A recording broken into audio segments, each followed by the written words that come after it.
अयोध्येत श्रीरामलल्लांच्या प्राणप्रतिष्ठापनेच्या पहिल्या वर्षपूर्तीनिमित्त आजपासून राम मंदिर परिसरात 3 दिवसांच्या महोत्सवाचं आयोजन। प्राणप्रतिष्ठापना वर्षपूर्तीनिमित्त पंतप्रधानांनी दिल्या शुभेच्छा।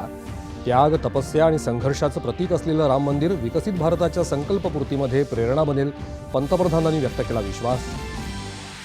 विकसित भारत यंग लीडर्स डायलॉग या परिषदेचं केंद्रीय मंत्री मनसुख मांडविया यांच्या हस्ते नवी दिल्लीत उद्घाटन। पंतप्रधान उद्या परिषदेत होणार सहभागी।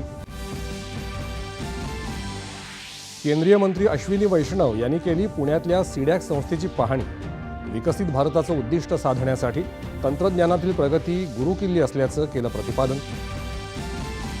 अश्विनी वैष्णव यांनी पुण्यातल्या FTIIL देखील दिली भेट, विद्यार्थ्यांशीही साधला संवाद।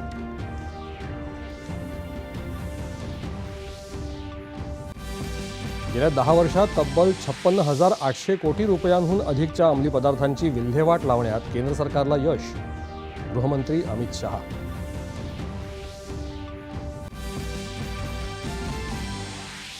बीडच्या मस्साजोगचे सरपंच संतोष देशमुख यांच्या हत्या प्रकरणातल्या सर्व आरोपींवर मकोका अंतर्गत कारवाई।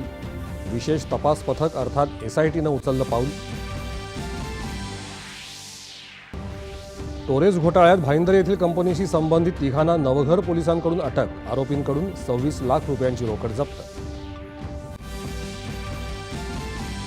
छत्तीसगडमधल्या नक्षलग्रस्त सुकमा भागात 2 महिलांसह एकूण 9 जहाल नक्षलवाद्यांनी केलं आत्मसमर्पण।